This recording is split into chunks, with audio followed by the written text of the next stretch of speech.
Hey my loves, இன்னைக்கு நம்ம பார்க்க போகிற படம் என்னன்னா 2024 வெளியான புருஷோத்தமுடு அப்படின்ற ஒரு தெலுங்கு படத்தை பற்றி தாங்க பார்க்க போகிறோம். இந்த படம் ஃபேமிலியோட பார்த்து என்ஜாய் பண்ணக்கூடிய ஒரு ஃபீல் குட் படங்க. இந்த படத்தோட ஒன்லைனர் என்னன்னா, ஒரு தாத்தா இருக்கிறாருங்க. அந்த தாத்தா ஒரு மிகப்பெரிய கம்பெனி ஓன் பண்ணிட்டு இருக்காரு. அந்த தாத்தாக்கு 2 பசங்க இருக்காங்க. அவர் சாவறதுக்கு முன்னாடி ஒரு ரூல்ஸை கிரியேட் பண்ணிட்டு போறாருங்க. அது என்ன ரூல் அப்படின்னா, யார் இந்த கம்பெனியோட முதலாளியா இருக்கணும்னு நினைக்கிறாங்களோ அவங்க இந்த வீட்டில இருந்து ஒத்த ரூபா கூட எடுத்துட்டு போகாம 100 நாளைக்கு சாதாரண ஒரு வாழ்க்கையை வாழணும். அந்த 100 நாளுமே தான் யாரு அப்படின்ற ஐடென்டிட்டியை யார்கிட்டயுமே வெளிப்படுத்தக்கூடாது. இன்னரோட பையன் இன்னரோட பேரன் அப்படின்ற இன்ஃப்ளூயன்ஸையும் பயன்படுத்தக்கூடாது. எந்த பிரச்சனையுமே இல்லாம 100 நாள் அந்த சாதாரண வாழ்க்கையை வாழ்ந்துட்டு வரவனுக்கு இந்த சிஇஓ போஸ்டிங் கொடுக்கப்படும். சப்போஸ் அந்த 100 நாள் வாழ்க்கையை வாழ முடியாம தோத்து போயிட்டாங்கன்னா அவருக்கு அடுத்த லைன்ல ஒருத்தர் இருப்பார் இல்லையா, சிஇஓ போஸ்டிங்க்கு தகுதியானவர், அவருக்கு இந்த போட்டிகள் எதுவுமே இல்லாம அந்த போஸ்டிங் கொடுக்கப்படும். அப்புறம் அவருடைய பதவிக்காலம் முடியும் போது இன்னொருத்தர் வருவார் இல்லையா, அவருக்கு இதே மாதிரியான போட்டி வைக்கப்படும். அந்த போட்டியில ஜெயிச்சா மட்டும்தான் அவருக்கு சிஇஓ போஸ்டிங். அப்படி இல்லைன்னா அடுத்த லைன்ல இருக்கிறவங்க சிஇஓ மாறிடுவாங்க. இந்த மாதிரி ட்விஸ்டடான ஒரு ரூல்ஸை பெருசு போட்டு வச்சுட்டு யமலோகத்துக்கு போய் சேர்ந்துருது. அடுத்தடுத்த தலைமுறை எந்த மாதிரியான பிரச்சனைகளை சந்திக்கிறாங்க அப்படின்றது தான் மொத்த படமே. ரொம்ப இன்ட்ரெஸ்டிங்காக இருக்கும், ஃபீல் குட்டாக இருக்கும். இந்த வீடியோவை ஸ்கிப் பண்ணாமல் பாருங்க. நீங்கள் பார்த்துட்டு இருக்கிறது சரண் என்டர்டைன்மெண்ட். நான் தான் சரண். வாங்க வீடியோக்குள்ளே போகலாம். படத்தோட ஸ்டார்டிங் சீனில் ஒரு அழகான கிராமத்தில் இருக்கக்கூடிய பூந்தோட்டத்தை காட்டுறாங்க. விவசாயிகள் அந்த பூக்களை பறிக்கிறாங்க. அந்த பூக்கள் வண்டியில் ஏற்றப்பட்டு மார்க்கெட்டுக்கு வருதுங்க. மார்க்கெட்டில் இருக்கக்கூடிய டிஸ்ட்ரிபியூட்டர் அந்த பூக்களை எல்லாம் எடுத்து வேற வேற கடைகளுக்கு டிஸ்ட்ரிபியூட் பண்ணுறாரு. டிஸ்ட்ரிபியூட் பண்ணப்பட்ட பூக்கள் எல்லாமே மார்க்கெட்டில் இருக்கக்கூடிய பூக்கடைகளில் சேலுக்கு வருது. அப்புறம் நம்மளை மாதிரி கஸ்டமர்ஸ் போயிட்டு அந்த பூக்களை நல்லது கெட்டதுக்கெல்லாம் வாங்குறோம். அந்த பூக்கள் டிஃப்ரெண்ட் பிளேசஸுக்கு போகுது. அந்த வகையில் ஒரு செட் ஆஃப் பூக்கள் பார்த்தீங்கன்னா ஒரு மிகப்பெரிய பணக்கார வீட்டுக்கு போகுதுங்க. அந்த பணக்கார வீட்லையும் பார்த்தீங்கன்னா செக்யூரிட்டி, வீட்டில் வேலை பார்க்குறவங்க, அப்புறம் அந்த வீட்டோட ஓனர் அப்படின்னு பல கை மாறி கடைசியா கடவுள்கிட்ட போய் சேருதுங்க. இப்போ இந்த வீட்டில் இருக்கிறவங்களுடைய கதையை தான் நம்ம பார்க்க போறோம். இந்த பணக்கார குடும்பத்தை சார்ந்தவர் தாங்க நம்ம ஹீரோ. ஹீரோடைய பேரு ரக்ஷித் ராம் அப்படின்னு சொல்லிட்டு. இவர் இங்க இல்ல. அவர் சின்ன வயசுலேயே பார்த்தீங்கன்னா லண்டனுக்கு படிக்கிறதுக்காக அனுப்பி பல வருஷத்துக்கு அப்புறம் லண்டன்ல இருந்து இங்க ஊருக்கு வர போறாரு. தான் பையனை ரொம்ப வருஷத்துக்கு அப்புறம் பார்க்க போறோம் அப்படின்னு ஹீரோடைய அம்மா ரொம்ப எமோஷனலா இருக்கிறாங்க. ஆனா ஹீரோடைய அப்பா ஆதித்ய ராம் இன்னைக்கு கூட பிசினஸ் மீட்டிங் அப்படின்னு சொல்லிட்டு கொஞ்சம் பிஸியா தான் இருந்துட்டு இருக்காரு. ஹீரோடைய அம்மா கேட்கறாங்க, பையன் பிசினஸ் கத்துக்கணும் அப்படின்றதுக்காக சின்ன வயசுலேயே வெளிநாட்டுக்கு அனுப்பி எங்கிட்ட இருந்து பையனை பிரிச்சிட்டீங்க. நான் அவனை ரொம்ப மிஸ் பண்ணிட்டு இருக்கேன். நீங்க என்னடானா இன்னைக்கு கூட பிசினஸ் மீட்டிங்ல பிஸியா இருக்கிறீங்க அப்படிங்கும்போது, நம்ம பையன் ஒன்றும் சின்ன பையன் கிடையாது. நம்ம பையன் கம்பெனியோட சிஇஓவா மாறுற அளவுக்கு வளர்ந்துட்டான். அவனை கூட்டு வரதுக்கான எல்லா ஏற்பாடும் பண்ணியாச்சு, நீ ஃப்ரீயா இரு அப்படின்ற மாதிரி நம்ம ஹீரோடைய அப்பா சொல்லிடுறாருங்க. ஹீரோவை பிக்கப் பண்றதுக்காக ஹீரோடைய ஃப்ரெண்டை தான் அனுப்பிச்சு வச்சிருக்காங்க. இப்போ நம்ம ஹீரோ பிரைவேட் ஜெட் மூலமா ஹைதராபாத்ல வந்து ரீச் ஆகுறாருங்க. இப்போ ஹீரோ பிக்கப் பண்றதுக்காக ஆகாஷ் அப்படின்ற ஹீரோடைய ஃப்ரெண்டு தான் வந்திருக்காரு. வந்த உடனே ஹீரோ சொல்றாரு, காரை நான் ஓட்டுறேன் அப்படின்ட்டு. வீட்டில் அத்தனை பேர் இருக்கும்போது உன்னை பிக்கப் பண்றதுக்காக என்னையே அமிச்சாங்க தெரியுமா, நீ கம்ஃபர்டபுளா இருக்கணும் அப்படின்றதுக்காக தான். அதனால காரை நானே ஓட்டுறேன், நீ உட்காரு அப்படின்னு சொல்ல, இல்லடா நம்ம நேரா இப்ப வீட்டுக்கு போறது கிடையாது, அதுக்கு முன்னாடி ஒரு சின்ன வேலை இருக்குது, அங்க போயிட்டு தான் போறோம் அப்படிங்கும் போது, அப்படியா அது எந்த இடம் அப்படிங்கும் போது, நான் கூட்டிட்டு போறேன் உட்காரு அப்படின்ட்டு ஹீரோவே ட்ரை பண்றாருங்க. இவங்க கம்பெனிக்கு சொந்தமான ஒரு ஆடிட்டர் ஆஃபீஸுக்கு தான் போறாங்க. அங்க போன உடனே அந்த ஆடிட்டர் டென்ஷன் ஆயிடுறாரு. நீங்க யாரு, நீங்க பாட்டுக்குள்ள வரீங்க அப்படிங்கும் போது, அப்பதான் ஹீரோடைய ஃப்ரெண்டு, இவர் யாருன்னு தெரியுமா, நீங்க வேலை பார்த்துட்டு இருக்க கம்பெனியோட அடுத்த சிஇஓ அப்படின்னு சொல்ல, சார் நீங்களா, எப்ப லண்டன்ல இருந்து வந்தீங்க, சொல்லியிருந்தீங்கன்னா நானே உங்களை பாக்குறதுக்காக வந்திருப்பேனே அப்படின்ற மாதிரி பதறாரு. அப்பதான் நம்ம ஹீரோ வந்த விஷயத்த சொல்றாருங்க. ஹீரோட கம்பெனிக்கு ஒரு ட்ரீம் ப்ராஜெக்ட் ஒன்று இருந்திருக்குதுங்க. அந்த ப்ராஜெக்ட் எப்படியாவது நல்லபடியாக பண்ணணும் அப்படின்ட்டு அதில் சிறப்பாக வேலை பார்த்துட்டு இருந்திருக்காங்க. ஆனால் திடீர்னு அந்த ப்ராஜெக்ட் இவங்க கைவிட்டு போயிடுச்சு. ஏன் போச்சு, எதனால் போச்சு அப்படின்னு யாருக்கும் தெரியல. இந்த கம்பெனிக்கு பெரிய லாஸ் அமைஞ்சிருச்சு. ஆனால் நம்ம ஹீரோ இதை சாதாரணமாக எடுத்துக்காம ஏன் போச்சு, எதுக்கு போச்சு அப்படின்னு இன்வெஸ்டிகேஷன் பண்ணியிருக்காருங்க. அந்த இன்வெஸ்டிகேஷனில் இந்த ஆடிட்டர் இருக்கிறார் இல்லையா, இவர் தான் பணத்துக்கு ஆசைப்பட்டு இவங்க கம்பெனியோட ப்ராஜெக்ட் வேற ஒருத்தங்க கைக்கு போகிற மாதிரி மாற்றி விட்டுருந்துருக்காரு. ஸோ இங்கே சம்பளம் வாங்கிட்டு வேற ஒருத்தங்களுக்கு விசுவாசியாக இருந்திருக்கிறாருங்க. இதை ஹீரோ கையும் களவுமா பிடிச்சி அந்த எவிடன்ஸ் எல்லாம் காட்டுறாரு. நீ செஞ்ச தப்புக்கு தண்டனை என்னன்னா இந்த கம்பெனி விட்டு வெளியே போறது தான். இந்த அவனோட ரிசைன் லெட்டர், இதுல சைனை போட்டு ½ அன் ஹவர்ல இந்த கம்பெனி விட்டு வெளியே போயிரு அப்படிங்கும் போது, என்ன மிரட்டுறியா அப்படின்னு சொல்லி இந்த ஆடிட்டர் கேட்கிறாரு.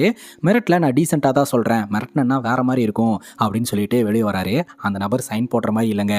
திடீர்னு பார்த்தா அந்த இடத்துல தீ பிடிச்சி எரிய ஆரம்பிக்குது. கொஞ்ச நேரத்துக்கு முன்னாடி அந்த இடத்த கிளீன் பண்ணாங்க இல்லையா, அதுல பாத்தீங்கன்னா ஃபயர் ஆகிற மாதிரியான கெமிக்கலை கலந்து தான் கிளீன் பண்ணியிருக்காங்க. ஸோ அந்த இடத்துல பத்த வச்ச உடனே குப்புன்னு பத்திடுது. அப்புறம் பயந்து போய் அவரும் ராஜினாமா கடிதத்தில் சைனை போட்டுட்டு அந்த கம்பெனி விட்டு வெளியே போயிடுறாருங்க.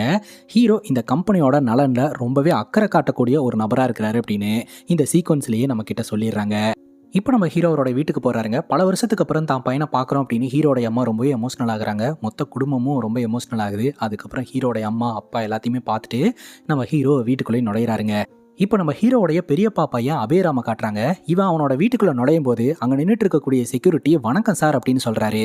இந்த அபேராம் முன்னாடி போனவர் அப்படியே ரிட்டன் வந்து அந்த செக்யூரிட்டியை பலார்னு ஒரு அறவிட்டு, வணக்கம்னா இப்படிதான் வைப்பியா, முழு மனசோட கான்ஃபிடென்ட்டா வைக்க மாட்டியா அப்படின்னு சொல்லி மிரட்டிட்டு வீட்டுக்குள்ள நுழையிறாருங்க. ஸோ இந்த அபேராம் அப்படின்றவர் யாருக்குமே மரியாதை கொடுக்க மாட்டாரு அப்படின்னு இதுல இருந்தே தெரியுதுங்க. ஹீரோடைய பெரியப்பாக்கு ஒரு பொண்ணு இருக்குதுங்க. பொண்ணோடைய பேரு பிரியா. அந்த பொண்ணு தான் மூத்த பொண்ணு. இந்த அபேராம் அப்படின்றவன் பிரியாவுடைய தம்பி. பிரியாக்கு பார்த்தீங்கன்னா ஹீரோவை சுத்தமாக பிடிக்கல. ஏன்னா அடுத்த சிஇஓ அப்படின்னு சொல்லி ஹீரோவை எல்லோரும் விளம்பரப்படுத்திக்கிட்டு இருக்காங்க. பக்கத்தில் இருக்கக்கூடிய ஒரு ஆண்டி பிரியாவை நல்லா ட்ரிகர் பண்ணி விட்டுட்டு இருக்காங்க. நியாயமா பார்த்தா உன்னோட அப்பா ரகுராம் தான் வந்து இந்த கம்பெனியோட சிஇஓவா இருந்திருக்க வேண்டியது, அதுக்கப்புறம் நீங்க சிஇஓவா மாறி இருக்க வேண்டியது.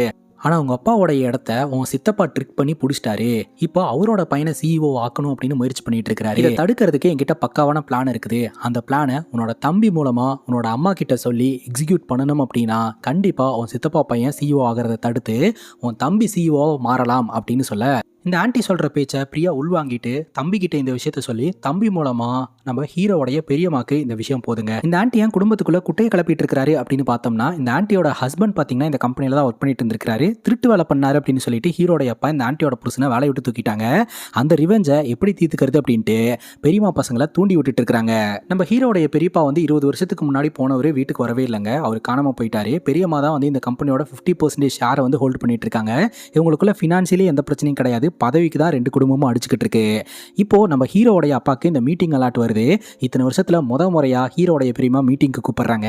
என்ன பிரச்சனையோ அப்படின்ற மாதிரி எல்லோரும் கிளம்புறாங்க. இப்போ ஹீரோக்கு நம்ம ஹீரோடைய அம்மா காஃபி போட்டு கொண்டாந்து கொடுக்க, இந்த காஃபி சூப்பரா இருக்கு அப்படின்னு ஹீரோ சொல்றாரு. சீக்கிரமா ஒரு பொண்ணை கல்யாணம் பண்ணிக்க, அப்பதான் இதே மாதிரி சுவையான காஃபி கிடைக்கும். அப்படிங்கும்போது ஒரு காஃபிக்காக நான் கல்யாணம் பண்ணிக்கணுமா? அப்படி காஃபிக்காக கல்யாணம் பண்ணிக்கணும்னா 10 வருஷம் காஃபி ஷாப்ல வேலை பார்த்த ஒரு பொண்ணை தான் கல்யாணம் பண்ணிக்கணும். ஏன்னா அப்பதான் உங்களோட டேஸ்ட்டை கொடுக்க முடியும். அப்படிங்கும்போது சாச்சா அப்படியெல்லாம் கிடையாது, என்னோட மருமக சூப்பராக காஃபி போடுவா, அவள் இந்நேரம் எங்கே இருக்காளோ என்ன பண்ணுறாளோ, கண்டிப்பாக ஒரு அழகான கிராமத்தில் ஒரு பெரிய பேலஸில் மகாராணி மாதிரி வாழ்ந்துக்கிட்டு இருப்பா அப்படின்ற மாதிரி நம்ம ஹீரோடைய அம்மா கனவு காண்டுட்டு இருக்காங்க. என்னோட மருமக மகாராணி மாதிரி ஒரு இடத்துல இருப்பா அப்படின்னு ஹீரோடைய அம்மா கனவு காண்டுட்டு இருக்க, அப்படியே விஷுவலாக நம்ம ஹீரோன் இருக்கக்கூடிய இடத்த காட்டுறாங்க. ஒரு அழகான கிராமத்தில் விவசாய நிலத்துக்கு பக்கத்தில் இருக்கக்கூடிய சின்ன வீட்டில் ஹீரோன் இருந்துட்டு அந்த வீட்டில் இருக்கக்கூடிய மாடுகளை எல்லாம் மெயின்டைன் பண்ணிட்டு சாணியெல்லாம் அள்ளிட்டு விவசாயம் பண்ணிக்கிட்டு இருக்கிறாங்க. ஹீரோனுக்கு அம்மா இல்லைங்க, அப்பா மட்டும்தான். அப்பாவும் வந்து பேரலைஸ் ஆகி ஹாஸ்பிட்டலில் இருக்கிறாரு. ஸோ அப்பா ஹாஸ்பிட்டலில் இருக்கிறதுனால நம்ம ஹீரோயின் தான் பார்த்தீங்கன்னா மொத்த விவசாய நிலத்தையும் ஹேண்டில் பண்ணிட்டு இருக்காங்க. ஹீரோனுடைய விவசாய நிலத்தில் பூக்கள் பயிரிட்டு இருக்காங்க. பூக்களை மார்க்கெட்டுக்கு அனுப்பி அதன் மூலமாக வர வருமானத்தை வச்சு டிரான்ஸ்போர்ட்டேஷன் சார்ஜ், இங்கே வேலை பார்க்குறவங்களுக்கு சேலரி, அப்பாவோட மருத்துவ செலவு, அது போக ஏதாவது நின்னா மட்டும்தாங்க நம்ம ஹீரோனுக்கு லாபங்க. இருந்தாலும் நம்ம ஹீரோயின் ஹாப்பியாக தான் இருக்காங்க. அந்த இடத்துக்கு ஒரு கும்பல் வராங்க. அந்த கும்பல் நீண்ட நாட்களாகவே ஹீரோனுடைய விவசாய நிலத்தை ஆக்குப்பை பண்ணணும் அப்படின்னு பிளானை போட்டுட்டு இருக்கிறாங்க. இவ்வளோ நாள் நம்ம ஹீரோனுடைய அப்பா இருந்தார், அதனால கொஞ்சம் தொல்லை இல்லாமல் இருந்தது. இப்போ அப்பாவும் பேரலைஸ் ஆகி ஹாஸ்பிட்டலில் இருக்கிறார் இல்லையா, ஹீரோயின் மட்டும் தனியாக இருக்கிறாங்க அப்படின்னு தெரிஞ்சுக்கிட்டு ஆக்குப்பை பண்ணுறதுக்கு பிளானை போட்டுட்டு இருக்காங்க. அப்பப்போ இன்டெரக்டாக மிரட்டுறாங்க. எம்எல்ஏ பையனோடைய அடியாட்கள் தான் கைஸ் இவங்க. அசிஸ்டன்ட் சொல்கிறாரு, இவங்களுக்கு வந்து இந்த இடத்த ஆக்குப்பை பண்ணணுன்ற எண்ணம் இருக்குது, கண்டிப்பாக இடத்துக்கு ஒரு காவலாளியை போடணும் அப்படின்னு ஹீரோயின் கிட்ட ஹீரோனுடைய அசிஸ்டன்ட் சஜஸ்ட் பண்ணிட்டு இருக்கிறாருங்க. அங்கே கட் பண்ணா இந்த போர்டு மீட்டிங்கில் எல்லோருமே கலந்துக்கிறாங்க. நம்ம ஹீரோடைய பெரியம்மா பார்த்தீங்கன்னா ஒரு வாதத்தை முன் வைக்கிறாங்க. ஹீரோடைய தாத்தாக்கு அப்புறம் யார் சிஓவா ஆகணும் அப்படின்னு நினைக்கிறாங்களோ அவங்க 100 நாள் வந்து ஒரு சாதாரண வாழ்க்கையை வாழ்ந்துட்டு வரணும். அந்த 100 நாள் வந்து அவங்களோட ஐடென்டிட்டியை பயன்படுத்தக்கூடாது, இன்ஃப்ளூயன்ஸை பயன்படுத்தக்கூடாது. அப்படி அந்த இன்ஃப்ளூயன்ஸை பயன்படுத்திட்டாங்க அப்படின்னா அவங்க தோத்துட்டாங்கன்னு அர்த்தம். அதுக்கு அடுத்த லைன்ல யார் இருக்கிறாங்களோ அவங்களுக்கு இந்த போட்டியெல்லாம் எதுவுமே இல்லாம அவங்க சிஇஓவா இருப்பாங்க. அவங்களோட பதவி காலம் முடிஞ்சதுக்கு அப்புறம் அடுத்து யார் சிஇஓவா வராங்களோ அவங்க இதே மாதிரி 100 நாள் வந்து சாதாரண வாழ்க்கையை வாழ்ந்துட்டு வரணும். பெருசு செத்து எமலோகத்துக்கு போனதுக்கு அப்புறம் என்டர்டைன்மெண்ட் வேணும் இல்லையா, அதுக்காகவே இப்படி ஒரு ரூல்ஸை கிரியேட் பண்ணி வச்சிருக்கும் போல இவனுக்கு அடிச்சுட்டு சாவறத பார்க்கலாம் அப்படின்ட்டு. இப்ப ஹீரோடைய பெரியம்மா என்ன சொல்றாங்கன்னா, ஹீரோடைய பெரியப்பா இருக்கிறார் இல்லையா, அவர் தான் ஃபர்ஸ்ட் இந்த கம்பெனியோட சிஇஓ ஆக வேண்டியது.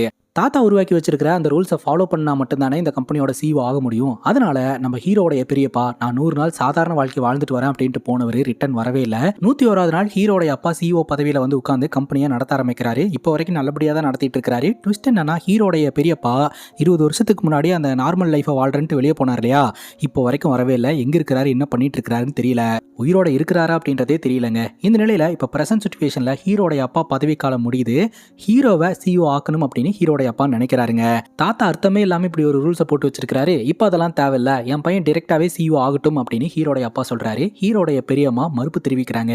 என்னுடைய கணவர் இந்த சேலஞ்ச் அக்செப்ட் பண்ணிட்டு வெளியே போய் காணாம போயிருக்கிற நிலையில உன்னோட பையனை மட்டும் நீ ஈஸியா எப்படி சிஇஓ ஆக்க முடியும், அவனும் இந்த ரூல்ஸை ஃபாலோ பண்ணி ஆகணும் அப்படின்ற மாதிரி நம்ம பெரியம்மா சொல்றாங்க. ஹீரோடைய பெரியம்மா பையன் பொண்ணு இவங்களோட பிளான் என்னன்னா, ஹீரோ இதுக்கு அக்செப்ட் பண்ணிட்டு வெளியே போனார்னா இந்த 100 நாளுக்குள்ள நம்ம ஹீரோவை எப்படியாவது இன்ஃப்ளூயன்ஸை பயன்படுத்த வச்சு அவரோட ஐடென்டிட்டியை பயன்படுத்த வச்சிட்டோம்னா ஹீரோ தோத்து போயிடுவாரு. அடுத்த லைன்ல பெரியம்மா பையன் தான் இருக்கிறான். அதனால பெரியம்மா பையன் இந்த கம்பெனியை டேக் ஓவர் பண்ணிட்டு போயிடுவான். இதுதான் பிளானா இருக்குது. ஆனா ஹீரோடைய தம்பி அபேராம் இருக்கிறான் இல்லையா, அதாங்க பெரியம்மா பையன். அவன் வந்து இந்த கம்பெனியை டேக் ஓவர் பண்ணி நடத்தினானா எல்லாத்தையும் ப்ராப்பரா நடத்துவானா அப்படின்றது கேள்விக்குறி தான். ஏன்னா வீட்டில் இருக்கிறவங்களே அவன் ப்ராப்பரா நடத்த மாட்டான்றான். இப்போ வரைக்கும் பெரியம்மா ஃபேமிலிக்கு ப்ராப்பரா ஷேர் போயிட்டு இருக்கு. அவன் பொறுப்புக்கு வந்ததுக்கு அப்புறம் ஹீரோட ஃபேமிலிக்கு ப்ராப்பரா ஷேர் வருமா அப்படின்றது டவுட் தான். இந்த கம்பெனியில் இருக்கிறவங்களே நம்ம ஹீரோ இருக்கிறார் இல்லையா, அவரை சிஓ ஆக்கி பார்க்கணும்னு தான் ஆசைப்படுறாங்க.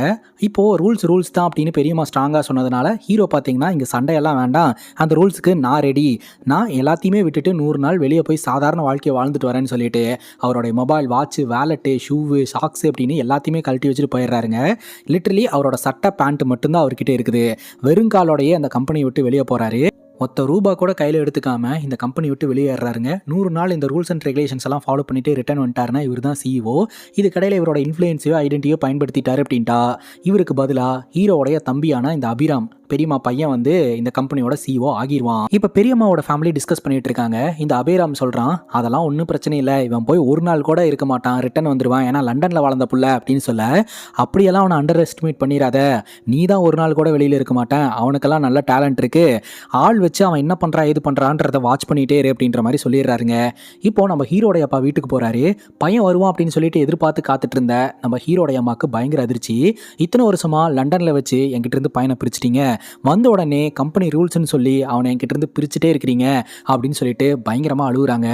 ஹீரோடைய அப்பா ஒன்றும் பிரச்சனை இல்லை, அவன் வந்துருவான் அப்படின்ற மாதிரி சொல்கிறாங்க. ஆனால் ஆல்ரெடி நம்ம ஹீரோடைய பெரியப்பா இதே மாதிரியான ஒரு விஷயத்துக்காக வெளியே போய் தான் ரிட்டர்ன் வராமையே போயிட்டார் இல்லையா, அதே மாதிரி பையனுக்கும் ஏதாவது நடந்துருமோ அப்படின்னு ஹீரோடைய அம்மா ரொம்ப பயப்படுறாங்க. இப்போ நேராக நம்ம ஹீரோ ஒரு கன்ஸ்ட்ரக்ஷன் சைட்டில் போயிட்டு ஏதாவது வேலை இருந்துச்சுன்னா போட்டு கொடுங்க அப்படின்னு சொல்லிட்டு எடுபுடி வேலை பார்க்க ஆரம்பிக்கிறாருங்க.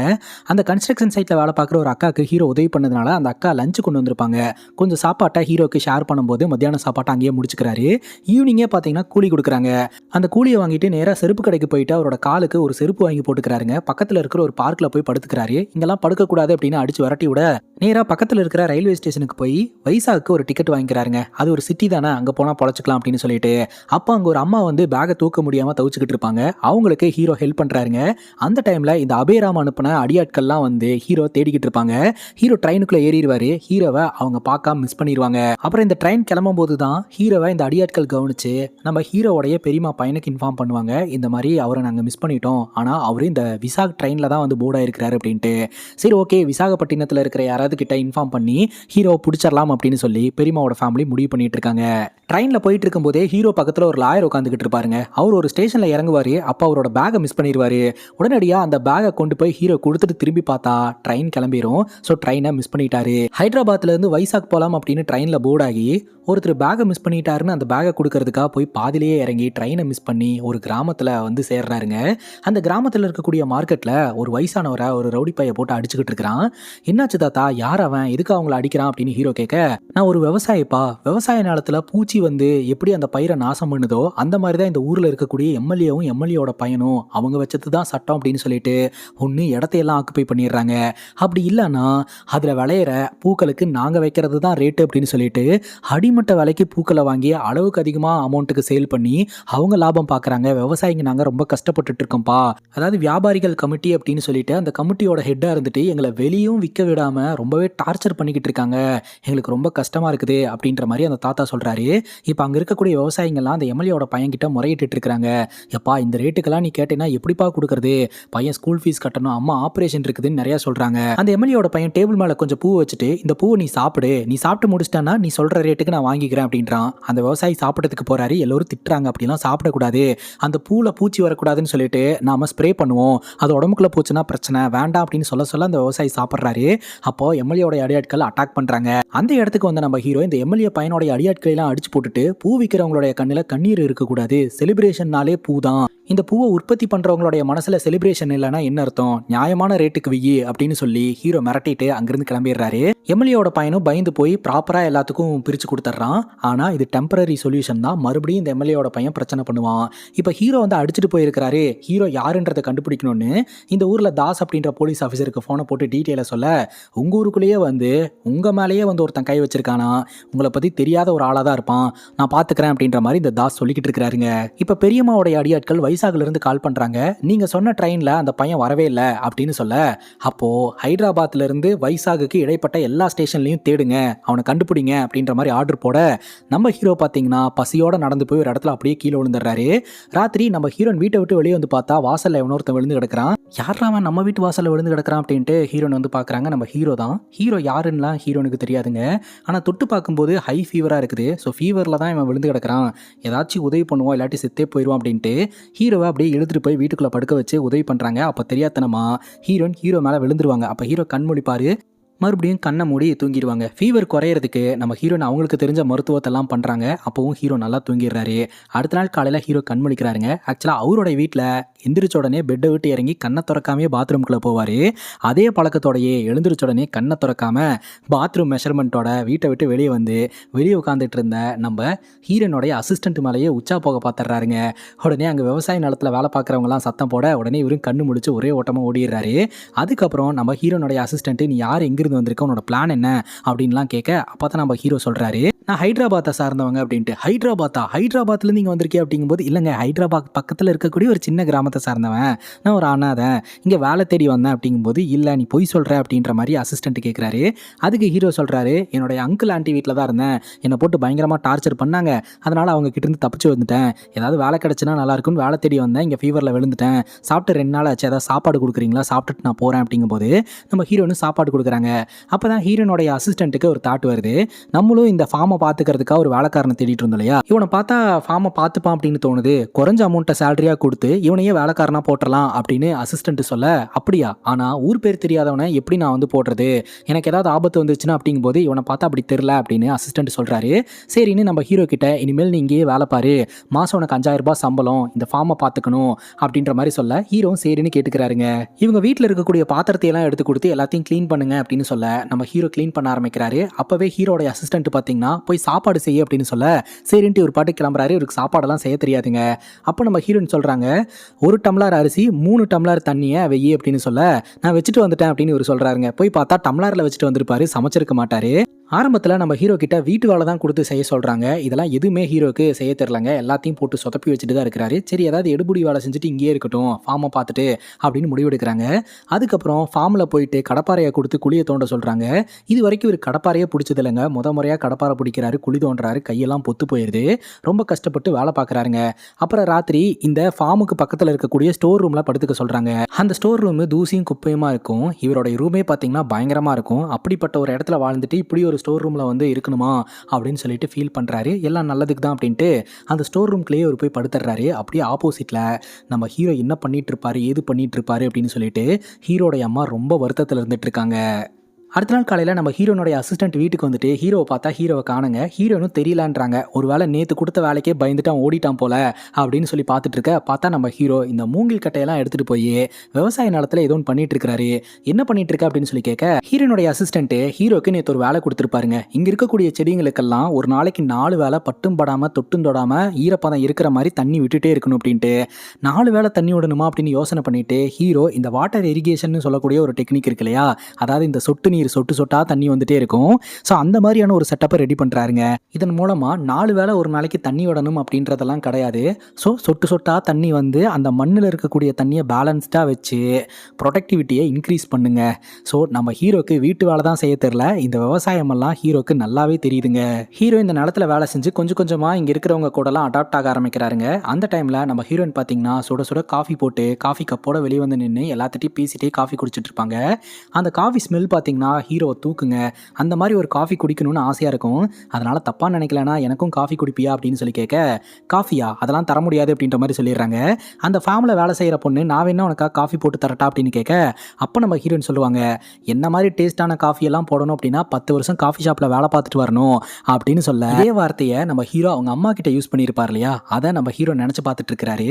அப்போ கரெக்டாக நம்ம ஹீரோயின் ஒரு காஃபி கப்பில் ஹீரோக்காகவும் காஃபி கொண்டாந்து வைப்பாங்க. அந்த காஃபியை ஹீரோ குடிச்சு பார்ப்பாரு. அவங்க அம்மா அம்மாவோடைய டேஸ்ட் அப்படியே இருக்குங்க. ராத்திரி ஹீரோ அந்த ஸ்டோர் ரூம்ல படுத்து தூங்குறதுனால அவரோட உடம்புக்குள்ள பூச்சியெல்லாம் வந்துட்டு போகுங்க. அதுக்கு பயந்துட்டே பாத்தீங்கன்னா இவர் வாசல்லையே படுத்துப்பாரு. இதை கவனிச்ச நம்ம ஹீரோயின், இனிமேல் நீ வெளியெல்லாம் படுக்க வேணாம், வீட்டுக்குள்ளேயே படுத்துக்கோ, நான் அங்க படுத்துப்பேன், நீ இங்க படுத்துக்கோ, என்கிட்ட ஏதாவது அட்வான்டேஜ் எடுக்கணும்னு நினைச்சேன்னா அப்புறம் அவ்வளவுதான் அப்படின்ற மாதிரி மிரட்டிட்டு உள்ள படுத்துக்க சொல்லிடுவாங்க. ஒரு பக்கம் பெரியம்மா அனுப்பின ஆட்கள் ஹீரோவை தேடி அலைஞ்சிட்டு இருக்காங்க. இன்னொரு பக்கம் நம்ம ஹீரோடைய அப்பாவும் பையன் இந்த மாதிரி போயிட்டானே அப்படின்னு சொல்லிட்டு ரொம்ப ஃபீல் பண்ணிட்டு இருக்காங்க. இன்னொரு பக்கம் இந்த விவசாயிங்க பார்த்தீங்கன்னா அன்னைக்கு மகான் மாதிரி ஒருத்தன் வந்தான், நம்மளை காப்பாத்தினா, நமக்கு நியாய வேலை கிடைச்சது, அவன் போனதுக்கு அப்புறம் மறுபடியும் இந்த எம்எல்ஏட பையன் நம்மளை போட்டு டார்ச்சர் பண்ண ஆரம்பிச்சிட்டான், இந்த நிலத்தை வச்சு நம்மளால சம்பாதிக்க முடியாது, இந்த நிலத்தை வித்துட்டு எங்கேயாவது போயிடலான்ட்டு விவசாயிங்கெல்லாம் பிளான் பண்ணிட்டு இருக்காங்க. அப்போ வண்டியில் நம்ம ஹீரோ கிராஸ் ஆவாருங்க. அதை பார்த்துட்டு ஒரு விவசாயி பிரச்சனைக்கு சொல்யூஷன் கிடைச்சிருச்சு அப்படின்ற மாதிரி சொல்லுவார். இன்னொரு பக்கம் நம்ம ஹீரோயின் பார்த்தீங்கன்னா அவங்க அப்பாவை ஹாஸ்பிட்டலில் போய் மீட் பண்ணிட்டு சாப்பாடெல்லாம் கொடுத்துட்டு, இந்த மாதிரி வீட்டில் வேலை செய்யறதுக்கு ஒரு ஆளை நான் வேலைக்கு எடுத்திருக்கேன், அவனே விவசாயத்தை எல்லாம் கவனிச்சுக்கிறான், எனக்கு எந்த பிரச்சனையும் இல்லை அப்படின்ற மாதிரி சொல்லிட்டு சீக்கிரமாகவே டிஸ்சார்ஜ் பண்ணிட்டு வாங்க அப்படின்ட்டு அங்கிருந்து நம்ம ஹீரோயின் கிளம்புறாங்க. இப்போ நம்ம ஹீரோ நிலத்துல வேலை பார்த்துட்டு இருக்கும்போது ஒரு கும்பல் அப்படியே ஃபாலோ பண்ணிட்டே வராங்க. நம்மளை அடிக்க போறாங்க அப்படின்னு சொல்லிட்டு ஹீரோ, நீங்களாம் யாரும், உங்களுக்கு என்ன வேணும்னு கேட்க, அன்னைக்கு நீங்க ஹெல்ப் பண்ணதுனால எங்களுடைய மனசுல சந்தோஷம் இருந்தது, அதே மாதிரி நீங்க வந்து எங்களுக்கு ஹெல்ப் பண்ணி கொடுக்கணும் அப்படிங்கும்போது நீங்களா யாருன்னு எனக்கு தெரியல, உங்களை பார்த்ததே இல்லைன்னு ஹீரோ போய் சொல்றாரு. நீங்க போய் சொல்லாதீங்க ப்ளீஸ், எங்களுக்காக ஹெல்ப் பண்ணுங்கும்போது, ஆமாங்க அன்னைக்கு நான் தான் உங்களுக்கு ஹெல்ப் பண்ணேன், ஆனால் எனக்குன்னு தனிப்பட்ட பிரச்சனை இருக்குது, அதனால நீங்கள் உங்கள் வாழ்க்கையை பாருங்க அப்படின்ற மாதிரி ஹீரோ சொல்ல, அதுலேருந்து ஒருத்தர் வந்து பகவத்கீதையில் இருக்கக்கூடிய கோட்லாம் சொல்லி அடுத்தவங்களுக்கு உதவி செஞ்சால் நல்லது நடக்குன்ற மாதிரிலாம் சொல்ல, சரிங்க என்னால் முடிஞ்ச உதவி பண்ணுறேன், நீங்கள் கிளம்புங்க அப்படின்னு சொல்ல, இந்த விவசாயிங்கள்லாம் ரொம்ப சந்தோஷமாக அந்த இடத்துலேருந்து கிளம்புறாங்க. ஹீரோ பிரச்சனைன்னு வந்தால் காப்பாற்றுவாருன்ற நம்பிக்கையோட. ராத்திரி ஹீரோயின் தூங்கிட்டு இருக்கும்போது திடீர்னு ஒரு கும்பல் வந்து ஹீரோயினை கிட்னாப் பண்ணிட்டு போகிறாங்க. அந்த கும்பல் யார் அப்படின்னு பார்த்தீங்கன்னா இந்த எம்எல்ஏ பையனுடைய அடியாட்கள் தான். எம்எல்ஏவோட பையனுக்கு ஹீரோயின் மேலே இன்ட்ரெஸ்ட் இருக்குதுங்க, அதனால் ஹீரோயினையும் கடத்தணும், அந்த இடத்தையும் ஆக்குப்பை பண்ணணும் அப்படின்றது தான் பிளானு. இடையிலேயே கண்ணு முடிச்ச நம்ம ஹீரோ பார்த்தீங்கன்னா அந்த அடியாட்களை எல்லாம் போட்டு புரட்டி எடுத்துடுறாருங்க. பயந்து எல்லோருமே விட்டுட்டு ஓடிடுறானுங்க. இந்த அடியாட்கள்லாம் போய் இந்த விஷயத்தை எம்எல்ஏவோட பையன் கிட்ட சொல்ல, இந்த எம்எல்ஏவோட பையன் செம்ம காண்டாய் இந்த தாஸ் அப்படின்ற இன்ஸ்பெக்டரை ஏவி விடுறான், ஏதாவது பிரச்சனை கொடுக்கலாம் அப்படின்னு சொல்லிட்டு. உடனே தாஸ் அப்படின்ற இன்ஸ்பெக்டர் பார்த்தீங்கன்னா வீட்டு கதவை தட்டுறாரு. நம்ம ஹீரோயின் தான் வந்து டோர் ஓப்பன் பண்றாங்க. இந்த மாதிரி வீட்டில் நீ விபச்சாரம் பண்ற அப்படின்ற கம்ப்ளைண்ட் எங்களுக்கு வந்திருக்கு, அதனால விசாரிக்கணும் வா அப்படின்ற மாதிரி சொல்லி ஹீரோயின்ட்ட இந்த போலீஸ் ஆஃபீஸர் பிரச்சனை பண்றாரு. அப்போ நம்ம ஹீரோக்கு கோவம் வருது, இந்த போலீஸ் ஆஃபீஸர் அடிக்கணும்னு தோணுது, ஆனால் சைலண்டா இருக்கலான்ட்டு சைலண்டா இருக்கிறாரு.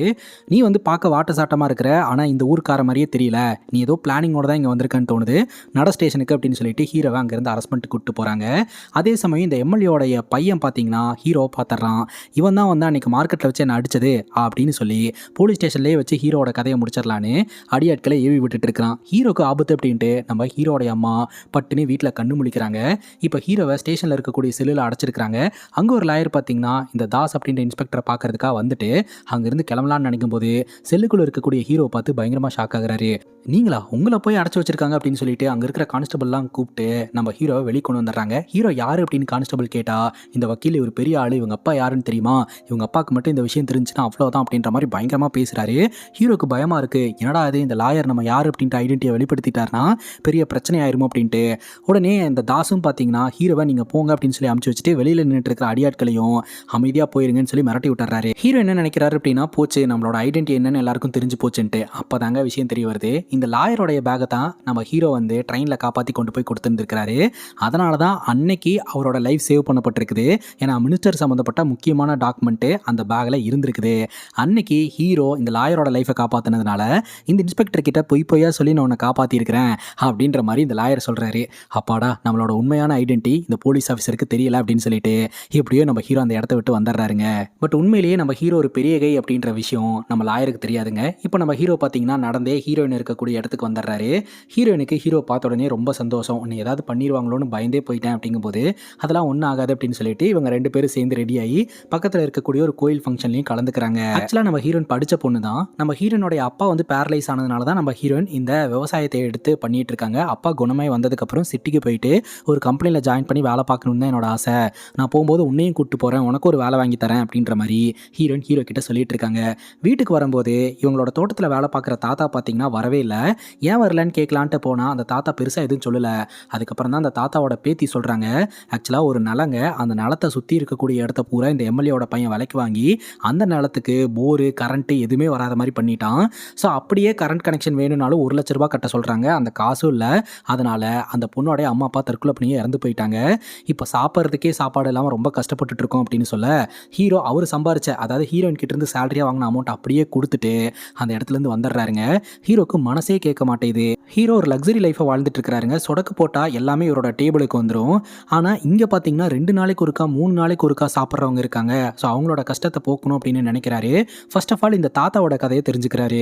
இந்த தாத்தாவோடைய நிலம் எங்கே இருக்குது அப்படின்னு கேட்டுட்டு அந்த நிலத்தை பார்க்கறதுக்காக அடுத்த நாள் ஹீரோனுடைய அசிஸ்டண்ட்டை கூப்பிட்டுட்டு போகிறாருங்க. அந்த இடத்துல போர் போட்டு அந்த போர் ஹோல் இருக்குது. ஆனால் போர்லேருந்து தண்ணி எடுக்கிறதுக்கு மோட்டர் இல்லை, கரண்ட் இல்லை. கரண்ட் வேணும் அப்படின்னு சொல்லிட்டு பஞ்சாயத்தில் கேட்டால் 1 லட்ச ரூபாய் பணம் கொடுங்க, அப்போ தான் கரண்ட் கனெக்ஷன் கொடுப்போம் அப்படின்ற மாதிரி சொல்கிறாங்க. டிரான்ஸ்ஃபார்மர்லாம் வைக்கணும்னு சொல்கிறாங்க. சரி, கரண்ட்டே இல்லாமல் இங்கே ஏதாவது பண்ண முடியுமா அப்படின்னு சொல்லிட்டு ஹீரோ யோசனை பண்ணுறாரு. ஹீரோடைய அசிஸ்டண்ட்டை கூப்பிட்டுட்டு குப்பை கொட்டுவாங்க இல்லையா, அந்த இடத்துக்கு போய் குப்பையில் இருக்கக்கூடிய மோட்ரு, ஒயரு, அங்கே இருக்கக்கூடிய சில பொருட்களை எல்லாம் எடுத்துகிட்டு வந்து ரீஸ்டோரேஷன் இவரே பண்ணுறாருங்க. அது மட்டும் இல்லாமல் இந்த காற்றாலை மின் உற்பத்தி இருக்கு இல்லையா, அதை குப்பையில் கிடைச்ச பொருளை வச்சு உருவாக்குறாருங்க. குப்பையில் பேட்டரி எல்லாம் இருக்கும் இல்லையா, அந்த பேட்டரி எல்லாம் கூட வச்சு அதில் ரீசார்ஜ் பண்ணுற மாதிரி ஒரு செட்டப்பை பண்ணி அதுலேருந்து அந்த மோட்டருக்கு பவர் சப்ளை எடுத்து போர்லேருந்து தண்ணியை கொண்டு வந்துடுறாருங்க. விவசாயிகளோட பெரிய பிரச்சனையே தண்ணி தானே. தண்ணி பிரச்சனை சால்வ் ஆகுது. எல்லோருமே ரொம்ப ஹாப்பியாக அந்த விவசாய நிலத்தில் வேலை பார்க்க ஆரம்பிக்கிறாங்க, அதுவும் ஃப்ரீ எனர்ஜியை பயன்படுத்தி. இந்த ஒரு சூழ்நிலையில் விவசாயிகள்லாம் சேர்ந்து நம்ம ஹீரோ கிட்ட ஒரு விஷயத்த சொல்கிறாங்க.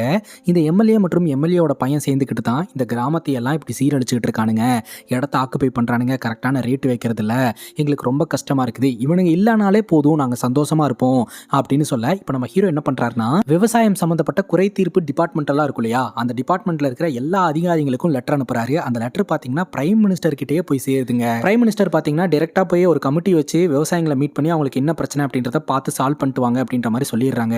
இன்னொரு பக்கம் நம்ம ஹீரோ ஹீரோயின் கூட நிறைய நேரம் டைம் ஸ்பெண்ட் பண்றாருங்க. ஹீரோனுக்கு ஹீரோ ரொம்ப பிடிக்குது. இப்போ நம்ம ஹீரோ இந்த விவசாயிகளுக்காக விண்வில் ஒன்று ரெடி பண்ணி ஃப்ரீ எனர்ஜி மூலமா தண்ணியை கொண்டு வந்தார் இல்லையா, அதை வீடியோ எடுத்து ஒரு பொண்ணு இன்டர்நெட்டில் போடுது. அந்த வீடியோ வைரல் ஆகுது. அந்த வீடியோவை பார்த்தீங்கன்னா நம்ம ஹீரோடைய பெரியம்மா பார்க்குறாங்க. இந்த வீடியோவை அப்லோட் பண்ணது யார் அப்படின்றத கண்டுபிடிச்சி ஹீரோ எங்கே இருக்காருன்றதை கண்டுபிடிங்க அப்படின்ற மாதிரி சொல்ல ஒரு பக்கம் எல்லோரும் நம்ம ஹீரோவை தேடிக்கிட்டு இருக்கிறாங்க. இந்த டைமில் நம்ம ஹீரோனுடைய அப்பா ஹாஸ்பிட்டல்லேருந்து டிஸ்சார்ஜ் ஆகி வீட்டுக்கு வந்துடுறாருங்க. வந்த உடனே நம்ம ஹீரோ கிட்ட இன்ட்ரோ ஆகுறாரு. ஆனால் ஹீரோ 5வது தான் படிச்சிருக்கிறாரு அப்படின்னு சொல்கிறாரு இல்லையா, அதை ஹீரோனுடைய அப்பானால நம்ப முடியல. ஏன்னா நம்ம ஹீரோனுடைய அப்பாவுக்கு கரெக்டாக மெடிசன் எடுத்து கொடுக்குறாரு, இங்கிலீஷ் படிக்கிறாரு. இதெல்லாம் வச்சு பார்க்கும்போது நம்ம ஹீரோ ஏதோ ஒன்று மறைக்கிறாரு, நீ ஒரு ஃப்ராடு அப்படின்னு சொல்லி அவர் சண்டை போட ஹீரோனுக்கும் கோவம் வந்து சண்டை போட்டு ஹீரோவை வீட்டை விட்டு வெளியே துரத்திடுறாங்க. ஒரு பக்கம் பெரியம்மா அனுப்பின ஆட்கள் பார்த்தீங்கன்னா ஹீரோவை தேடி இந்த இடத்துக்கு வந்துகிட்டு இருக்காங்க. இன்னொரு பக்கம் இந்த எம்எல்ஏவோட பையன் பார்த்தீங்கன்னா ஹீரோவோட கதையை முடிக்கணும் அப்படின்னு சொல்லிட்டு அவன் ஒரு பக்கம் பிளான் பண்ணிட்டு இருக்கான். இதுக்கடையில் இந்த விவசாயிங்க பார்த்தீங்கன்னா நம்ம ஹீரோ கிட்ட வந்து நன்றி சொல்கிறாங்க. இந்த மாதிரி நீங்கள் அனுப்பின லெட்டர் வந்து அந்த டிபார்ட்மெண்ட்டுக்கு போய் சேர்ந்துருச்சு, அந்த அதிகாரிங்கள்லாம் டெல்லியிலேருந்து இங்கே வராங்க, நம்ம கிட்ட பேசணும்னு சொல்லியிருக்கிறாங்க அப்படின்னு சொல்ல, ரொம்ப நல்லது, நீங்கள் உங்களோட குறைய அந்த அவங்க கிட்ட சொல்லுங்க அப்படிங்கும்போது, சொல்லுங்கன்னா எங்களுக்கு என்ன தம்பி தெரியும், நீங்கள் நாளைக்கு எங்களோட ரெப்ரசன்டேட்டிவாக வந்து நின்று அவங்க கிட்ட பேசுங்க அப்படிங்கும்போது, நீ யார் இந்த கேள்வியெல்லாம் கேட்கறதுக்கு அப்படின்னு அவங்க கேட்டால் நான் என்ன சொல்லுவேன் அப்படின்னு ஹீரோ கேட்குறாரு. ஒன்றும் பிரச்சனை இல்லை, எங்களோட நிலத்தெல்லாம் உங்கள் பேரில் எழுதி வைக்கிறோம், இந்த நிலத்தோட உரிமையாளர் அப்படின்னு நீங்கள் பேசுங்க அப்படின்னு சொல்ல, அப்படியெல்லாம் எனக்கு வேண்டாம், நான் உங்களோட பையன் பேரன் தம்பின்னு சொல்லி கூட நான் வந்து பேசுகிறேன், நீங்கள் சொன்ன மாதிரி நாளைக்கு 9 மணிக்கு வந்துடுறேன் அப்படின்ற மாதிரி ஹீரோ சொல்லிடுறாருங்க. இன்னொரு பக்கம் அடியாட்கள் பார்த்தீங்கன்னா நம்ம ஹீரோனோட வீட்டுக்கு வந்து ஹீரோனோடைய அசிஸ்டன்ட் இருக்கிறார் இல்லையா, அவரோட கழுத்தை அறுத்து போட்டு போயிடுறாங்க. உடனடியாக அந்த இடத்துக்கு வந்து நம்ம ஹீரோனோடைய அசிஸ்டண்ட்டை காப்பாற்றணும்னு சொல்லிட்டு ஹாஸ்பிட்டலில் கொண்டாந்து அட்மிட் பண்ணுறாரு. ஹாஸ்பிட்டலில் அவங்க சொல்லிடுறாங்க, இந்த மாதிரி இவ்வளோ பணம் தேவைப்படுது, அந்த பணத்தை நீங்கள் உடனே கட்டலை அப்படின்னா ரொம்ப கஷ்டம் அப்படின்னு சொல்லிட்டு. இப்போ இவங்க கிட்ட அவ்வளோ பெரிய அமௌண்ட் இல்லை. ஹீரோ இது வரைக்கும் இன்ஃப்ளூயன்ஸு ஐடென்டிட்டியெல்லாம் பயன்படுத்தவே இல்லை, ஆனால் ஒரு உயிரை காப்பாற்றுறதுக்கு தப்பு கிடையாது அப்படின்னு சொல்லிட்டு உடனடியாக தன்னோட ஃப்ரெண்டுக்கு ஃபோன் பண்ணி உன்னோட இன்ஃப்ளூயன்ஸை பயன்படுத்தி எப்படியாவது இவரோட உயிரை காப்பாற்றுறா அப்படின்னு சொல்ல, இன்னும் 2-3 நாள் தாண்டா இருக்குது, நான் என்னோட இன்ஃப்ளூயன்ஸை பயன்படுத்தி ஏதாவது பிரச்சனையாகி நீ மாட்டிக்கிட்டேன்னா என்ன பண்ணுறது அப்படிங்கும்போது, பரவாயில்ல எனக்கு அந்த உயிரை காப்பாற்றணும் அவ்வளோதான் அப்படின்னு சொல்ல, ஹீரோட ஃப்ரெண்டு அவரோட இன்ஃப்ளூயன்ஸை பயன்படுத்தி எப்படியோ நம்ம ஹீரோனோடைய அசிஸ்டண்ட்டை காப்பாற்றிடுறாங்க. இப்போ விவசாயிங்கள்லாம் கலெக்டர் ஆஃபீஸில் வெயிட் பண்ணிட்டு இருக்காங்க. அந்த கமிட்டி வந்தாச்சு, ஆனால் அந்த இடத்துல இன்னும் நம்ம ஹீரோ வரவே கிடையாதுங்க. ஏன்னா அடியாட்கள்லாம் நம்ம ஹீரோவை சுத்து போட்டுட்டாங்க. இப்போது நம்ம ஹீரோவோடைய பெரியம்மா பையன் இருக்கான் இல்லையா, அவன் இந்த அடியாட்கள் கிட்ட ஆர்டர் போட்டுட்டு இருக்கான். ஆக்சுவலாக நம்ம ஹீரோ ரிட்டன் வந்தால் தானே சிஇஓ ஆக முடியும், ரிட்டன் வராத மாதிரி சாவடிச்சிருங்கன்ட்டு. ஆனால் நம்ம ஹீரோவோடைய பெரியம்மா இதெல்லாம் பார்த்துட்றாங்க. அவங்களுக்கு பயங்கர அதிர்ச்சியாக இருக்குது. ஆக்சுவலாக பெரியம்மாவோடைய எண்ணம் என்னன்னா, இவன் இந்த மாதிரி 100 நாள் சாதாரண வாழ்க்கையை வாழ்கிறதுக்காக போகிறான், அவனோட ஐடென்டிட்டி அண்ட் இன்ஃப்ளூயன்ஸை யூஸ் பண்ணுற மாதிரியான ஒரு நெருக்கடியை நம்ம கொடுத்தோம்னா அவன் யூஸ் பண்ணிடுவான், அந்த கேமில் தோற்றுருவான், நம்ம பையன் வந்து சிஇஓ ஆயிடுவான். இதுதான் அவங்களோட எண்ணம். ஒருத்தனை கொலை பண்ணணும், கொலை பண்ணி தான் நம்ம மேலே வரணும் அப்படின்ற எண்ணமெல்லாம் பெரியம்மாக்கு கிடையாது.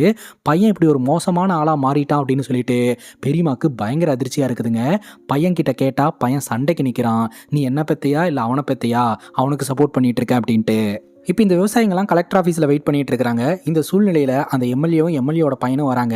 அதிகாரிங்கள்லாம் வந்து பேசுங்க அப்படின்னு சொன்னால் விவசாயிங்க வந்து இல்லைங்க எங்கள் சம்மந்தப்பட்ட ஒரு ஆள் வருவார், அவர் தான் பேசுவார் அப்படிங்கும்போது ரொம்ப நேரம் வெயிட் பண்ணிவிட்டு உங்களுக்கு எந்த பிரச்சனையும் இல்லை போல் நாங்கள் கிளம்புறோம் அப்படின்னு சொல்லிட்டு அவங்க கிளம்புறதுக்கு தயாராகிறாங்க. அப்போ நம்ம ஹீரோ பார்த்தீங்கன்னா அந்த இடத்துக்கு வந்துடுறாருங்க. இந்த எம்எல்ஏவோட பையன் அடியாட்களையும் அப்புறம் நம்ம பெரியம்மா பையன் ஏவி விட்ட அடியாட்களையும் சமாளிச்சுட்டு வெட்டுக்காயத்தோடு அந்த இடத்துக்கு வந்துட்டு நடக்கிற எல்லா விஷயத்தையுமே வந்து சொல்லிடுறாரு. எம்எல்ஏவும் எம்எல்ஏவோட பையனும் சேர்ந்துட்டு இந்த பூக்களுக்கு ரேட்டு ஃபிக்ஸ் பண்ணுறாங்க. அந்த ரேட்டில் இவங்க சேல் பண்ணால் இவங்களோட வாழ்வாதாரம் வளரவே மாட்டேங்குது. செலிப்ரேஷன்னாலே பூக்கள் தான், ஆனால் இந்த பூக்களை உற்பத்தி செய்கிற இவங்களோட வாழ்க்கையில் செலிப்ரேஷனே இல்லை, அந்த அளவுக்கு இவங்க மோசம் பண்ணிட்டு இருக்காங்க அப்படின்னு சொல்ல இது எல்லாத்தையும் வெரிஃபை பண்ணிட்டு அந்த அதிகாரிங்க சொல்கிறாங்க இனிமேல் இந்த கமிட்டியே கிடையாது, விவசாயிங்க நீங்களே இந்த எம்எல்ஏவோட இன்ஃப்ளூயன்ஸ் எல்லாம் இல்லாமல் ரேட்டை ஃபிக்ஸ் பண்ணி சேல் பண்ணலாம், டிஜிட்டலாக டிரான்ஸ்போர்ட்டேஷன் பண்ணுறதுக்கான ஏற்பாட்டையும் நாங்கள் பண்ணித்தரோம் அப்படின்ற மாதிரி கவர்மெண்ட் சொல்லிடுது. விவசாயிங்களா செம்ம ஹாப்பிங்க. ஹீரோடைய உடம்புல ஏகப்பட்ட வெட்டுக்காயங்கள் இருந்ததுனால ஹீரோ அப்படியே கீழே விழுந்துடுறாருங்க. அங்கே கட் பண்ணா இந்த 100வது நாள் முடிவில் இந்த போர்ட் மீட்டிங் கூடுது. இன்னும் நம்ம ஹீரோ வர கிடையாது. லாஸ்ட் டைம் நம்ம ஹீரோவுடைய பெரியப்பா இதே மாதிரி 100 நாள் சாதாரண வாழ்க்கையை வாழ்ந்துட்டு வரேன்ட்டு போனவர் வரவே இல்லை. 101வது நாள் நம்ம ஹீரோடைய அப்பா இந்த பதவியை ஏற்றுக்கிட்டாரு. அதே மாதிரி 100 நாள் கம்ப்ளீட் ஆயிடுச்சு, நம்ம ஹீரோ இன்னும் வரல. அதனால் ஹீரோவோடைய பிரதரான இந்த அபேராம் பெரியம்மா பையன் அவன் தான் பதவி ஏற்கிறதா இருக்குது. பார்த்தா அந்த இடத்துக்கு ஒரு நபர் வராருங்க. ஹீரோ தான் வந்துட்டாரு அப்படின்னு பார்த்தா அங்கே தாங்க ஒரு ட்விஸ்ட்டு. 20 வருஷத்துக்கு முன்னாடி சாதாரண வாழ்க்கையை வாழ்ந்துட்டு வரேன்ட்டு போன நம்ம ஹீரோவுடைய பெரியப்பா ரிட்டர்ன் வந்துட்டாருங்க. 20 வருஷத்துக்கு முன்னாடி சாதாரண வாழ்க்கையை வாழ்றேன்ட்டு வெளியே போனவர் சாப்பாட்டுக்கு கூட கஷ்டப்பட்டு இருக்கிறாருங்க. எப்படியோ கஷ்டப்பட்டு ஒரு வேளை சாப்பாட்டை வாங்கினா அங்கே ஒரு அம்மா சாப்பாட்டுக்கு வழி இல்லாமல் கஷ்டப்பட்டுட்டு இருக்கு. இந்த மாதிரி இந்த உலகத்தில் நிறைய பேர் சாப்பாட்டுக்கே வழி இல்லாமல் கஷ்டப்பட்டு இருக்காங்கன்ட்டு அவங்களுக்கு நம்ம உதவி பண்ணணும் அப்படின்னு சொல்லிட்டு நம்ம ஹீரோவுடைய பெரியப்பா எல்லோருக்கும் உதவி பண்ணிக்கிட்டு இருந்திருக்கிறாரு. அப்படியே அவரோட வாழ்க்கை போயிடுச்சுங்க. அவருக்கு திரும்ப இந்த இடத்துக்கு வரணும்னு தோணவே இல்லை. காரணம் என்னன்னா இந்த லக்ஸரி வாழ்க்கையை ஒரு பாவமாக பார்க்குறாருங்க. இந்த ஒரு சூழ்நிலையில் நம்ம ஹீரோவும் அதே மாதிரி சேலஞ்ச் எடுத்துகிட்டு வந்திருக்கிறாரு. ஆனால் ஹீரோடைய பெரியப்பாவாக இல்லாமல் மக்களுக்காக முன்னாடி வந்து நின்று போராடி வெட்டுக்குத்து வாங்கி விழுந்திருக்கிறாரு. அப்போ கரெக்டாக ஹீரோடைய பெரியப்பா வந்திருக்கிறாரு. உன்னை ஹாஸ்பிட்டல் கூப்பிட்டு போகிறேன் அப்படின்னு சொல்லும்போது ஹாஸ்பிட்டல்லாம் வேண்டாம் கலெக்டர் ஆஃபீஸுக்கு போங்க அப்படின்னு சொல்லிட்டு கலெக்டர் ஆஃபீஸுக்கு போய் அங்கே இருக்கக்கூடிய ஆஃபீஸர்கிட்டலாம் பேசி மக்களுக்கு நல்லது பண்ணியிருக்கிறாரு. நம்மளை பொறுத்த வரைக்கும் நம்ம ஹீரோ சாதாரண ஒரு ஆள் தான், ஆனால் விவசாயிங்களுக்கு நம்ம ஹீரோ ஒரு மகான். அதே சமயம் அண்ணன் எப்போ கிளம்புவான் திண்ணை எப்போ காலியாகும் அப்படின்னு காத்துட்டு இருக்க இந்த காலகட்டத்தில் நம்ம ஹீரோவுடைய அப்பா இந்த கம்பெனியோட பொறுப்பெல்லாம் ஏற்றுக்கிட்டு நல்லபடியாக ரன் பண்ணி ப்ராஃபிட்டில் வச்சிருக்கிறாரு. அண்ட் தாத்தாவோட லெகசியை கொஞ்சம் கூட அழியாமல் பாதுகாத்து வச்சிருக்கிறாரு. அதனால ஹீரோடைய பெரியப்பா இந்த பதவி இதெல்லாம் வேண்டாம், நம்ம எல்லாரும் ஒன்றா இருக்கலாம் அப்படின்ற மாதிரி சொல்ல பெரியப்பாவுடைய பசங்களும் பெரியம்மாவும் பார்த்தீங்கன்னா ரியலைஸ் பண்ணிடுறாங்க. இப்போ நம்ம ஹீரோ பார்த்தீங்கன்னா ஊருக்குள்ளே என்டர் ஆகிறாருங்க, இந்த கிராமத்துக்குள்ள பாஸ் மாதிரி. அப்போ இந்த லாயர் பார்த்தீங்கன்னா நீ என்ன வேஷம் போட்டு வந்திருக்கிறியா, அன்னைக்கு நான் உன்னை காப்பாற்றினேன், இன்னைக்கெல்லாம் என்னால் காப்பாற்ற முடியாது, அவங்களுக்கு கொடுக்க வேண்டிய காசு கொடுத்து அமுச்சுடு அப்படிங்கும்போது அப்போ தான் அந்த லாயர்கிட்ட சொல்கிறாங்க உண்மையிலேயே நம்ம ஹீரோ பெரிய கை தான் அப்படின்ட்டு. ஹீரோ இந்த ஊருக்கு வந்ததுக்கான காரணம் என்னென்னா இந்த விவசாயிங்கள்லாம் வந்து நிலத்தை வச்சு லோன் வாங்கியிருப்பாங்க. அந்த லோனை கட்ட முடியாதனால அந்த நிலமெல்லாம் ஏலத்துக்கு வந்திருக்குங்க. ஸோ ஏலத்துக்கு போகாத மாதிரி நம்ம ஹீரோ மொத்த அமௌண்ட்டையும் செட்டில் பண்ணியிருப்பாரு. நம்ம ஹீரோயின் அப்படியே ஹீரோ பார்த்துட்டே நின்றுட்டு இருக்காங்க. அப்போ ஹீரோ போயிட்டு நீ இந்த மாதிரி சிட்டிக்கு போனால் ஒரு வேலையில் ஜாயின் பண்ணிட்டு எனக்கு ஒரு வேலை கொடுப்பேன்னு சொன்னல, அந்த மாதிரி எனக்கு ஒரு வேலை கொடுக்குறியா அப்படின்னு சொல்லி 2 பேரும் ஹக் பண்ணிக்கிறாங்க. ஹீரோடைய அம்மாவுக்கும் பார்த்தீங்கன்னா மருமகள் கிடைச்சிட்டா. இதோட ஹாப்பி எண்டிங்காக இந்த படம் முடியுது. இந்த படத்துக்கு புருஷோத்தமுடு அப்படின்னு பேர் வைக்கிறதுக்கு பதிலாக வாரிசுரு அப்படின்னு வச்சிருக்கலாம் இல்லையா? ஆனால் என்ன பண்ணுறது, தளபதி தான் ஆல்ரெடி இந்த டைட்டில் எடுத்துட்டார் இல்லையா? இதே மாதிரி வேற ஒரு நல்ல வீடியோவில் வந்து சந்திக்கிறேன். Love you guys, take care and cheers.